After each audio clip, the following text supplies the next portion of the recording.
Highways Pushpa 2 almost Telugu సినీ ఇండస్ట్రీని కంపు చేసి వదిలిపెట్టారు. అదేంటండి, కలెక్షన్స్ దుమ్ము దులిపింది కదండి. దంగల్ తర్వాత సెకండ్ ప్లేస్ ఇదే కదండి అన్న. నిన్న ఐటీ రేట్ జరిగాయి కదా, పుష్ప 2 నిర్మాతలు బయటకు వచ్చి ఒక మాట అని చెప్పారా? దిల్ రాజు చెప్పాడు, అవునయ్యా ఐటీ రేట్స్ జరిగాయి, అవి దాడులు కాదయ్యా, చెకింగ్లు అయ్యా, ఇన్స్పెక్షన్ అయ్యా జరిగాయి. మా ఇంట్లో కానీ, మా శిరీష్ ఇంట్లో కానీ, మా ఆఫీసులో కావచ్చు, మా కూతురు ఇంట్లో కావచ్చు, మొత్తం చెక్ చేస్తే 20 లక్షలు పట్టుబడ్డాయి. 20 లక్షలు పట్టుబడ్డారని అనకూడదేమో, 20 లక్షలు మాత్రమే వాళ్ళకి లిక్విడ్ క్యాష్ అనేది కనపడింది. వాళ్ళు ఆశ్చర్యపోయారు, ఇదేంటి దిల్ రాజు ఏంటి ఆయన దగ్గర ఇంత తక్కువ ఉంది అంటే ఆశ్చర్యపోయారు. అండ్ రిమైనింగ్ ఆస్తులు కొనుగోలు, అమ్మకాలు, వచ్చిన కలెక్షన్స్, మేము కట్టిన ట్యాక్స్లు ఇవన్నీ లెక్కలు చూస్తున్నారు. ఎక్కడ కూడా మేము ఎటువంటి తప్పు చేయలేదు బాబు, నా మీద దాడులు జరిగాయి, నన్ను ఏదో లోపలేస్తారు, పిచ్చి పిచ్చిగా ఏదో వార్తలు రాశారు, ముందు తెలుసుకోండి అని చెప్పేసి అన్నాడు. బట్ పుష్ప 2 నిర్మాతలు వచ్చేసి కనీసం ఒక్క స్టేట్మెంట్ ఇవ్వాలి. బయట వచ్చిన టాక్ అంతేంటి, ఇదిగో పుష్ప 2కి వచ్చిన కలెక్షన్స్ ఫేక్ అంట, వాళ్ళు కట్టిన జిఎస్టీ తక్కువ అంట, బయట మాత్రం పోస్టర్ల మీద హడావుడి చేశారు అని అన్నారు. తీరా ఇప్పుడు చెక్ చేస్తుంటే మనకు వస్తున్న అఫీషియల్ ఇన్ఫర్మేషన్ కూడా ఏంటంటే, వీళ్ళు చెప్పిన కలెక్షన్స్కి లెక్కలకి కొన్ని 100 కోట్ల డిఫరెన్స్, అంటే మరీ అంత కాదంటే కానీ ఒక 150-200 కోట్ల డిఫరెన్స్ అయితే ఉందట. మేము ఇది పెనాల్టీ కడతారేమో, డోంట్ నో. ఇప్పుడు కొంతమంది సినీ అనలిస్టులు మొత్తం చెక్ చేసి డేటా ఇచ్చింది ఏంటంటే, ఫస్ట్ దంగల్ 2070 కోట్లతో ఫస్ట్ ప్లేస్, సెకండ్ బాహుబలి 2 1790 కోట్లు, దెన్ పుష్పకు వచ్చేసి నిన్న 52 రోజు కలెక్షన్స్ తీసుకున్నా కానీ మొత్తం 1760 కోట్లు అంట. దెన్ అలా అయినా సరే బాగానే వచ్చినట్టు. అయితే ఈ కలెక్షన్స్ విషయంలో వీళ్ళు చేస్తున్న హడావుడికి, అండ్ ఆ రోజు ఇన్సిడెంట్ జరిగింది కదా ప్రీమియర్స్ వేసినప్పుడు సంజయ్ దేవ్ దగ్గర ఇన్సిడెంట్కి, సొసైటీ నుంచి గట్టిగానే ఒక రకమైన వ్యతిరేకత వచ్చింది. మరీ ముఖ్యంగా సంజయ్ దేవ్ జరిగిన ప్రీమియర్స్ అప్పుడు ఆమె రేవతి చనిపోవటం, వాళ్ళ బిడ్డ శ్రీతేజ్ ఆసుపత్రిలో ఉండటం, ఆ టికెట్ రేట్లు అసలు భయంకరంగా ఆ రకంగా పెంచడంతో చాలామంది కోట్లు కూడా పోయారు. రీసెంట్గా అసలు మేము పెంచమంటే పెంచం టికెట్ రేట్లు అని చెప్పి ప్రీమియర్స్ కానీ బెనిఫిట్లు పర్మిషన్ ఇవ్వమని చెప్పి ఏమైందండి, మన గేమ్ చేంజర్కి ఆల్రెడీ టికెట్ రేట్లు పెంచుకోమన్నారు, ప్రీమియర్ వెళ్ళిన బెనిఫిట్ షోలు వేశారు. అయిగా నేను కోర్టు దాకా వెళ్ళింది. కోర్టు ఏం చేసినా సీరియస్ అయింది, ఏంటి అసలు ఇది, ఈ రకం టికెట్లు పెంచుకోవడం ఏంటి అంటే ఈ రకం బెనిఫిట్ షోలు వేయటం ఏంటి.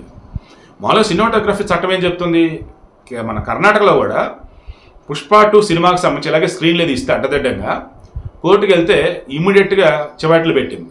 ఈ లోకల్ ఉన్నటువంటి పోలీస్ అనుకుంటా, మార్నింగ్ 8 తర్వాత 6 తర్వాత షోలు పడాలి అక్కడ, మిడ్ నైట్లు ఎర్లీ మార్నింగ్ లేస్తే ఊరుకునేది లేదన్నారు, షోలు ఆగిపోయింది.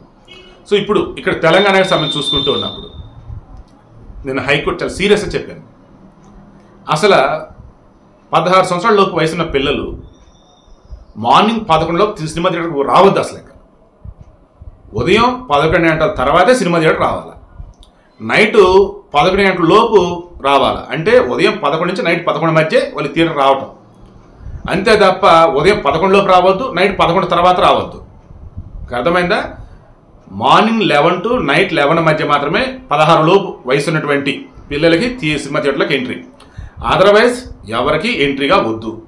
చాలా సీరియస్ చెప్పింది. తర్వాత ఈ టికెట్ రేట్లు పెంచడాలు, బెనిఫిట్ షోలు, ప్రీమియర్ సంబంధించి రేపు 22వ తారీఖు ఫిబ్రవరి 22వ తారీఖు తీర్పు వాయిదా వేశారు. అయితే దీనికి సంబంధించి కూడా ఆల్రెడీ మొన్న ముట్టికాయలు వేసింది కోర్టు. ఇష్టం వచ్చినట్టు ప్రీమియర్లు వేయటం ఏంటి, అర్ధరాత్రులు అపరాత్రులు షోలు ఏంటి, అండ్ టికెట్ రేట్లు ఎప్పుడు కూడా పెంచుకోవటం ఏంటి, అసలు మీ ఒపీనియన్ చెప్పండి బాబు అని చెప్పేసి తెలంగాణ గవర్నమెంట్ అడిగారు. ఇమీడియట్ తెలంగాణ గవర్నమెంట్ కోర్టుకు సబ్మిట్ చేసింది. ఏమని, మేము ఏదైతే గేమ్ చేంజర్కి షోలు పెంచామో అవి తగ్గిస్తున్నాం, రెగ్యులర్ షోలు వేయమని చెప్పాం, గేమ్ చేంజర్కి ఏవైతే టికెట్ రేట్లు పెంచారో వద్దు తీసేసి రెగ్యులర్ రేట్లో పెట్టినని చెప్పాం, అండ్ ఇక మీద కూడా మేము పెంచలేండి, షోలు వేయలేండి అని అన్నారు. దాన్ని ఆల్రెడీ వీళ్ళు ఫీడ్బ్యాక్ ఇచ్చారు. కేసు పెట్టిన కూడా మెయిన్ వాళ్ళ పర్పస్ ఏంటి, అడ్డదిడ్డంగా టికెట్ రేట్లు పెంచడాలు, అడ్డదిడ్డంగా వచ్చేసి షోలు వేయటాలు వద్దని కదా. దాన్ని ఆల్రెడీ అక్కడ కూడా క్లారిటీ ఇచ్చేసింది. ఏమన్నట్టు గవర్నమెంట్ సైడ్ నుంచి క్లారిటీ వచ్చేసింది, కోర్టుకు సబ్మిట్ చేసిన దానిలో క్లారిటీ వచ్చేసింది. జస్ట్ ఇంకా కోర్టు అఫీషియల్గా తీర్పు చెప్తే సరిపోయేది.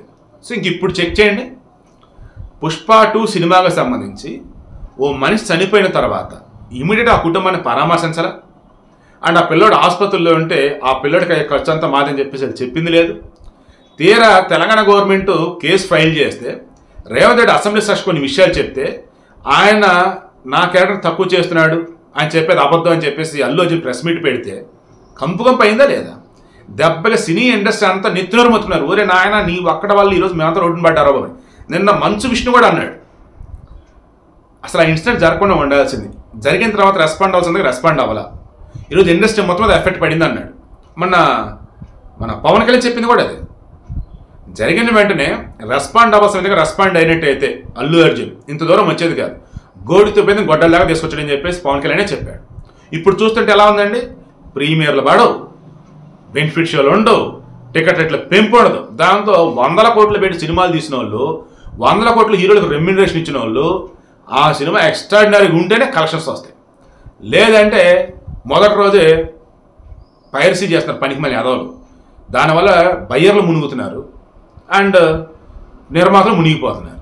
ఎందుకంటే పెట్టిన డబ్బు అంతా రాదు వాళ్ళకి, కలెక్షన్స్ వల్ల రావాలా, లేదు శాటిలైట్ ఓటీటీల ద్వారా.